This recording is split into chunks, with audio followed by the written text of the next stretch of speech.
یه زن و شوهر ثروت بادآورده‌ای به دست میارن و نمیدونن با پولاشون چی کار کنن. اونا یه ربات میخرن تا کاراشون رو انجام بده، اما زنه عاشق رباته میشه و دلش میخواد که با اون دور از چشم شوهرش بخوابه، اما غافل از این که شوهره میفهمه و رباته هم. داستان با یه زوج جوان به اسم جیمز و صوفی که تازه با هم ازدواج کردن شروع میشه.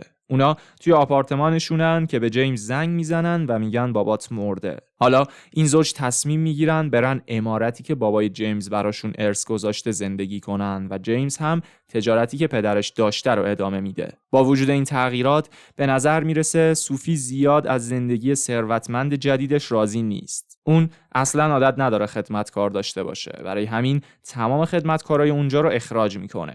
اون به شوهرش میگه دوست ندارم بقیه برام کار کنن و به هر کدوم از اونا حقوق 2 سالشون رو یک جا دادن. جیمز حالا مجبوره که هر روز بعد از یه عالمه کار برگرده خونه و کارهای خونه رو انجام بده. اون این مشکل رو به دستیارش میگه و دستیارش میگه چون پولداری همیشه یه راه حلی هست. دستیار یه شرکت به جیمز معرفی میکنه و فرداش جیمز و صوفی به اون شرکت میرن. کار اون شرکت درست کردن ربات با ظاهری واقعیه. مدیر عامل اونجا جولیان ربات‌هاشو به اونا معرفی میکنه و جیمز به صوفی میگه اینا دیگه انسان نیستن و لازم نیست ناراحت باشی. ولی صوفی میگه ربات زن نمیخوام چون اونا خیلی بی‌نقصن و من میترسم. پس اونا یه ربات مرد به اسم هنری رو برمیدارن. جولیان برای اینکه نشون بده ربات چقدر مطیعه به هنری دستور میده که کفشای جیمز رو لیس بزنه و ربات هم این کار رو انجام میده. بعدن توی خونه اونا یه ایستگاه شارژر رو برای ربات راه اندازی میکنن و جولیان بهش میگه میتونین از این ایستگاه برای شارژ کردن هنری و ریستارت اون استفاده کنین و اگر هم مشکلی پیش اومد بهم یه زنگ بزنین. فرداش هنری برای این زوج صبحونه آماده میکنه، اما صوفی هنوز احساس عجیبی نسبت به اون داره و نمیتونه باش خوب کنار بیاد.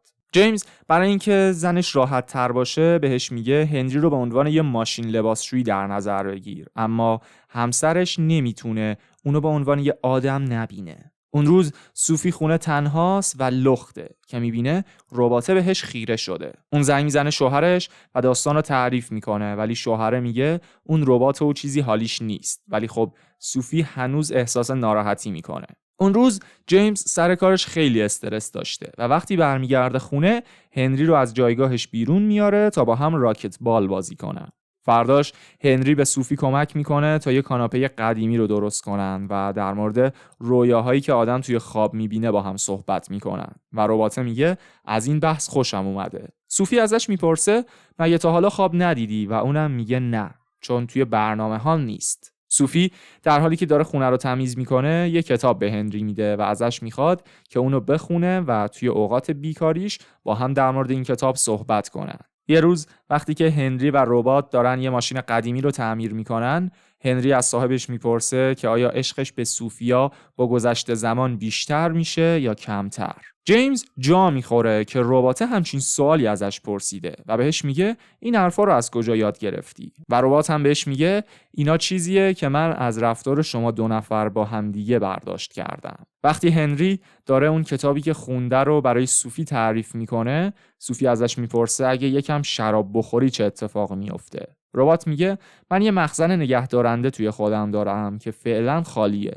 پس صوفی هم برای اون یه لیوان شراب میریزه و هنری هم اونو مینوشه. جیمز تمام کارمنداشو برای ناهار دعوت میکنه خونش و همه اونا برگاشون میریزه که چقدر این ربات شبیه یه آدم واقعیه. صوفی میگه انقدر این ربات واقعیه که من گاهی فراموش میکنم اون یه رباته و جیمز زیاد از این حرف خوشش نمیاد. یه روز صوفی از هنری میخواد در مورد یه بخش از کتاب با هم صحبت کنن و ربات شروع به صحبت در مورد عشق و شهوت میکنه. این زوج در مورد تفاوت‌های این دوتا چیز با همدیگه صحبت میکنن و وقتی صوفی از هنری میپرسه که آیا تو میتونی هوس و شهوت داشته باشی، ربات میگه اگه شما بخواین میتونم تقلید کنم. جیمز ناراحت میشه و به ربات میگه که لازم نیست این کارو بکنی.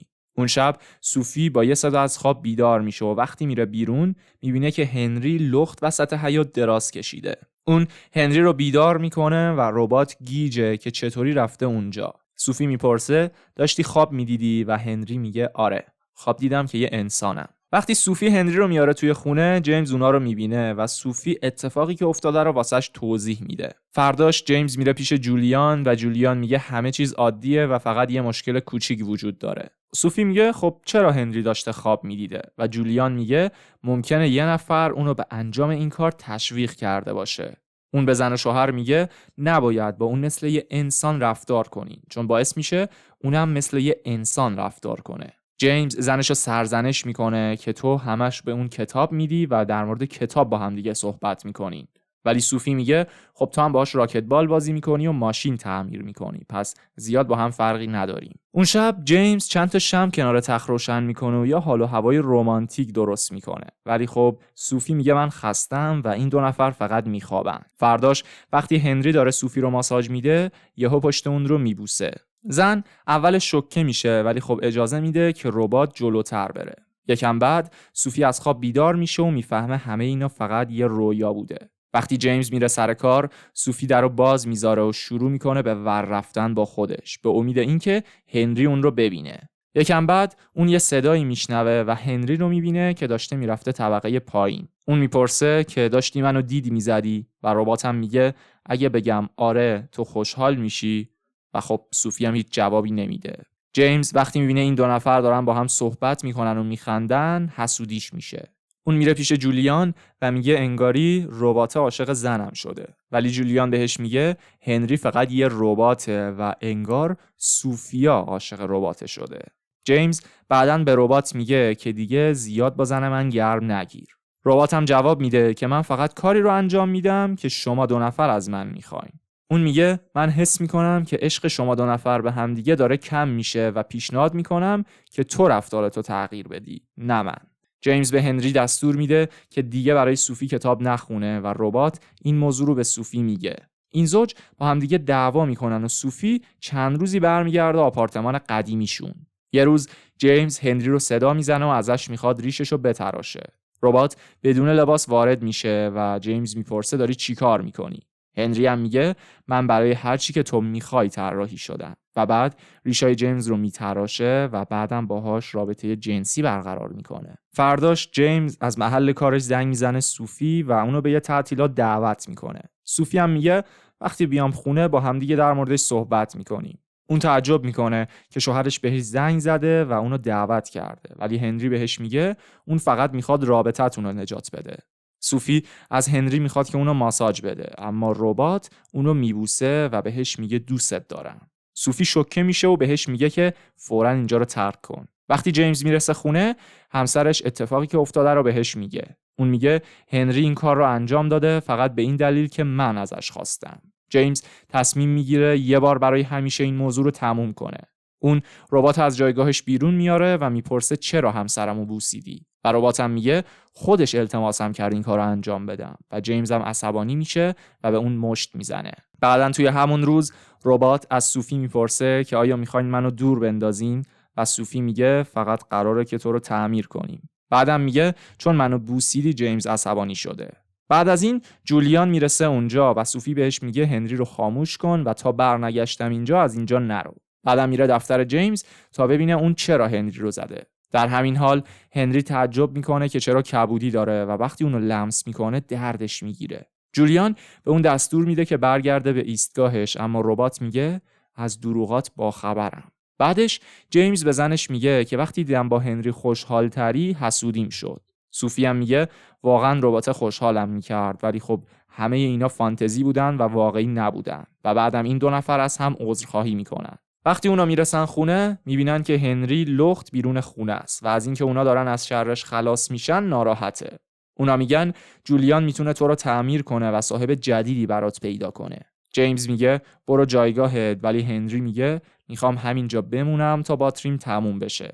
همون موقع FBI دفتر جولیان رو محاصره میکنه و به این زوج میرسه. یه مأمور به اونا میگه که جولیان کلاهبرداره و ربات‌ها در واقع انسان‌های واقعی هن. اون وقته که اونا میفهمن هنری یه آدمه. FBI این زوج رو تا خونشون همراهی میکنه و اونا دنبال هنری میگردن که یهو جولیان بیرون میاد و به 2 مأمور شلیک میکنه. اون میگه خانواده هنری اونو 3 سالگی رهاش کردن و من اونو نجات دادم. جولیان هنری رو مثل بچه خودش دوست داره و حالا اینکه این دو نفر دارن مثل والدین هنری اونو ول میکنن آزارش میده. وقتی جولیان میخواد به این دو نفر شلیک کنه، یهو هنری روی اون میپره و با اسلحه بهش ضربه میزنه تا زمانی که جولیان میمیره. اون بعدش یه چاقو برمیداره و به خودش ضربه میزنه و در نهایت با این کار تایید میکنه که یه انسانه.